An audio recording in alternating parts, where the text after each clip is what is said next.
Analysis में आपका स्वागत है। दोस्तों, आपसे निवेदन है, आप मेरे इस चैनल को सब्सक्राइब करिएगा, शेयर कीजिएगा, कमेंट जरूर करिएगा।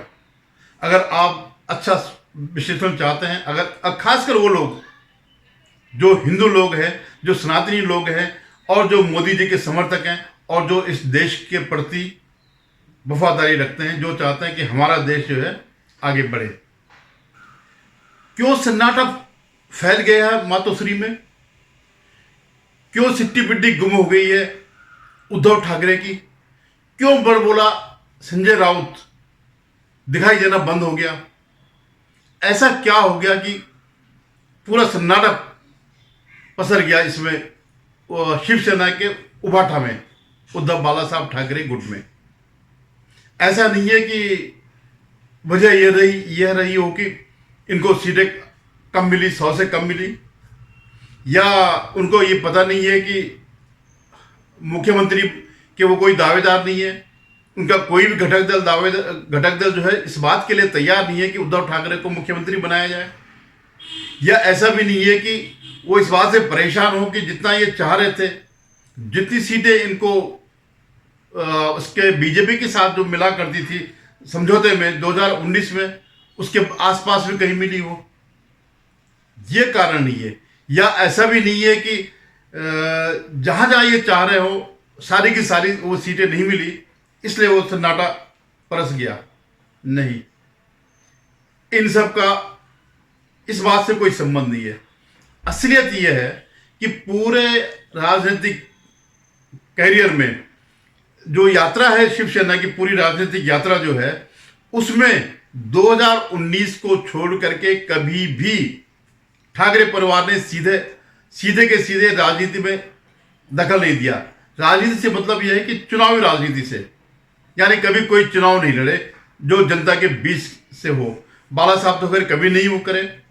उद्धव ठाकरे भी कभी सीधे नहीं लड़े, वो जब भी आए हैं एमएलसी आए हैं। 2019 में उद्धव ठाकरे के बेटे आदित्य ठाकरे, जो कि 2-2.5 साल के जो कार्यकाल वो था, जो एमवीए सरकार का जो कार्यकाल था, उसमें सबसे ज्यादा चर्चित हुआ करते। अच्छे कारणों की वजह से नहीं, बल्कि बुरे कारणों की वजह से वो बहुत चर्चित हुआ करते। तो 2019 में पहली बार उद्धव ठाकरे लड़े वर्ली विधानसभा सीट से और अच्छे खासे मार्जिन से जीते, क्योंकि मुंबई में जो है दोनों का बड़ा जोर था, बीजेपी का भी और इसका भी, शिवसेना का।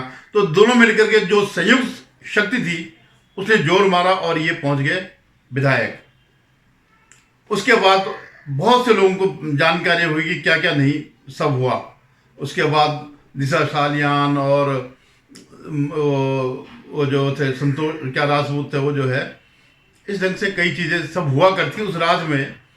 बिल्कुल महाराष्ट्र के इतिहास में सबसे काला अध्याय था वो 2.5 साल जब इन्होंने सरकार चलाई महाविकास अघाड़ी ने। तो फिर क्या हुआ? इन चुनावों में भी उद्धव ठाकरे नहीं लड़ रहे, प्रत्यक्ष रूप से नहीं लड़ रहे। अगर उनकी सरकार, अभी तो एमएलसी है, पता नहीं कब तक उनका टर्म है, और जब भी टर्म खत्म होगा और वो किसी स्थिति में पहुंचेंगे तो वही फिर एमएलसी बनेंगे, सीधे सीधे चुनाव नहीं लड़ेंगे। लेकिन 2019 में जो आदित्य ठाकरे ने जो कदम रखा सीधी राजनीति में, चुनावी राजनीति में, प्रत्यक्ष राजनीति में, वो उन्होंने इस बार रिपीट कर दिया। और इस बार दोबारा वो वर्ली विधानसभा से प्रत्याशी है विधानसभा के लिए।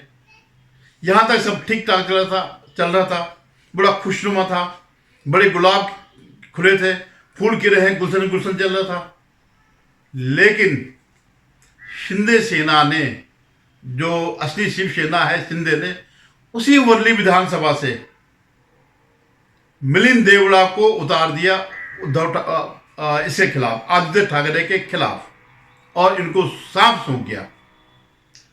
ये जो मिलिंद देवड़ा है 2024 के से पहले जो है कांग्रेस के वो रहे हैं। इनके पिता मुरली देवड़ा महाराष्ट्र कांग्रेस के बहुत बड़े नेता रहे, वहां के अध्यक्ष रहे, कई बार सांसद रहे, केंद्र में मंत्री रहे, और एक खुद मिलिंद देवड़ा दो बार वहां सांसद रहे हैं उसी क्षेत्र से, जिस क्षेत्र के अंतर्गत वर्ली आता है, वर्ली विधानसभा क्षेत्र आता है। अब ये जो है इन्होंने कभी कल्पना भी नहीं की होगी, क्योंकि ये जो मिलिंद देवड़ा है 2024 के चुनाव से जस्ट पहले शिवसेना में शामिल हो गए थे, और क्योंकि वो चले गए थे, उनको भेज दिया था राज्यसभा, तो यहां निश्चिंत होकर सो रखे थे कि इससे तो कोई डर नहीं है। लेकिन उसके बाद उन्होंने कभी कल्पना भी, स्वप्न में भी कल्पना नहीं की होगी कि यह आदमी विधानसभा का चुनाव लड़ सकता है, जो कि राज्यसभा का सदस्य है, केंद्र में 2 बार मंत्री रह चुका है, 2 बार यहाँ सांसद रह चुका है। मंत्री एक ही टर्म में, उसके मनमोहन सिंह के दूसरे टर्म, जो यूपीए सरकार का दूसरा टर्म था 9 से 2014 वाले में, तो 2011 के आसपास केंद्र में मंत्री 2 अलग अलग मंत्रालय में रहे, और पढ़ा लिखा आदमी है, बोस्टन यूनिवर्सिटी से पढ़ा हुआ है। तो वो जो है एक जो वहां से जीता है सिर्फ कांग्रेस की वजह से नहीं, लेकिन अपना भी उसकी एक इमेज है, अपनी साख है। और क्योंकि जितने भी अच्छे लोग हैं, पढ़े लिखे लोग हैं, उनको तो राहुल गांधी अपने पास रखता नहीं है, तो राहुल गांधी ने इसको भी जाने दिया, मिलिंद देवड़ा को भी। अरे जय मैं नहीं जानता कौन मिलिंद देवड़ा कौन है। तो वो मिलिंद देवड़ा वर्ली से चुनाव लड़ रहे हैं आदित्य ठाकरे के खिलाफ।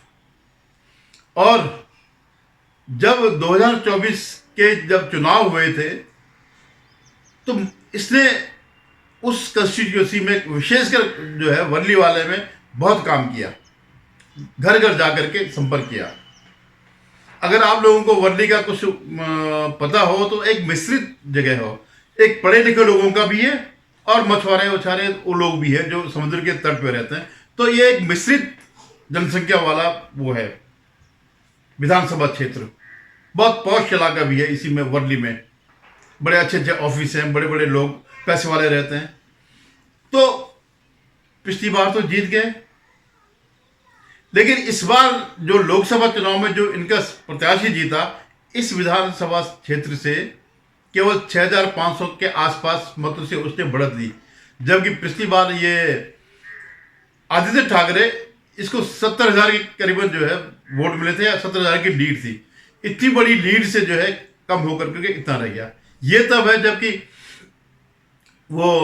जबकि मिलिंद देवड़ा शिवसेना के प्रत्याशी के लिए काम कर रहा था, तब जाकर के ये इतनी लीड उनकी कम करी, ऑलमोस्ट बराबरी पे। क्योंकि वो ऐसा वक्त था जब पूरा माहौल इन्होंने जो है झूठ बोल करके, जो है झूठ की दुकान खोल करके पूरा देश का माहौल बदल देता, जिसका सबसे ज्यादा प्रभाव उत्तर प्रदेश और इसमें पड़ा,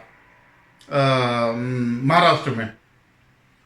तो उस मिलिंद देवड़ा के आने से, रण क्षेत्र में उतरने से सन्नाटा फैल गया है।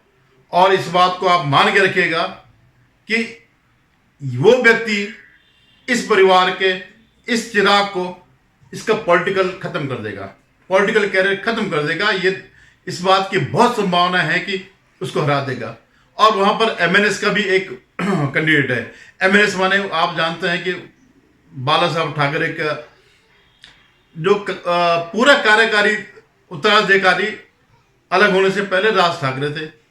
बाद में बाला साहब का भी पुत्र मोह जागा और उन्होंने राज को जाने दिया और सत्ता जो है इसको दे दी, उद्धव ठाकरे को। उनका भी वो खड़ा है। तो ये स्थिति देख करके उद्धव ठाकरे बेहोश हो गए हैं और अब वो भूल गए कि मुझे क्या करना क्या नहीं करना। अब उनका सारी रणनीति, सारी ऊर्जा, सारी मेहनत जो है वर्ली पर ही एकत्रित हो जाएगी। जीते या न जीते, लेकिन अब प्रतिष्ठा का सवाल बन जाएगा। अगर वो आदित्य ठाकरे यहां से हारते हैं तो आगे मॉरली जो है इसके पास कुछ भी कोई ग्राउंड नहीं रहेगा उद्धव ठाकरे के पास। और वैसे सुना तो ये भी है कि उद्धव ठाकरे और राहुल गांधी दोनों एक दूसरे से नाराज हैं सीट शेयर पर। जो खबरें आ रही है कि राहुल गांधी उसे चुनाव समिति से उठ के चले गए, नाराज होकर चले गए कि आपने इनको क्यों वो नहीं दिया। तो आगे आप देख लीजिएगा, मान लीजिएगा, ये तो पूरा महाविकास अघाड़ी जानता है इस बात को कि उनकी सरकार नहीं आ रही, वो कहीं बहुमत में नहीं आ रहे, किसी भी हालत में नहीं आ रहे। लेकिन अब जो राजनीति होगी वो इस बात की होगी कि उद्धव ठाकरे जो है कांग्रेस की वोट काटेगा और कांग्रेस जो है उद्धव ठाकरे की वोट काटेंगे। और इस बात को तो उद्धव ठाकरे पहले कह भी चुके हैं कि ऐसा होता है, तो और वो कर चुके हैं। 2019 में वो बीजेपी के साथ कर चुके हैं, तो जो उन्होंने 2019 में बीजेपी के साथ किया वो 2024 में इसके साथ करेंगे, कांग्रेस के साथ है।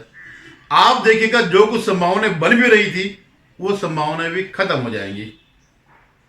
तो देखिएगा बड़ा दिलचस्प, मतलब पूरे 288 जितनी भी सीटें विधानसभा की, उसमें सबसे दिलचस्प सीट बनने जा रही है वर्ली सीट। और वर्ली में कभी आप जाइएगा, बड़े पढ़े लिखे लोग हैं, जब उनके सामने आदित्य ठाकरे और मिलिंद देवड़ा आमने सामने रहेंगे, पढ़े लिखे लोगों की बात मैं कर रहा हूं, 100% वो लोग जो है मिलिंद देवड़ा को वोट देंगे, उसको जिताएंगे।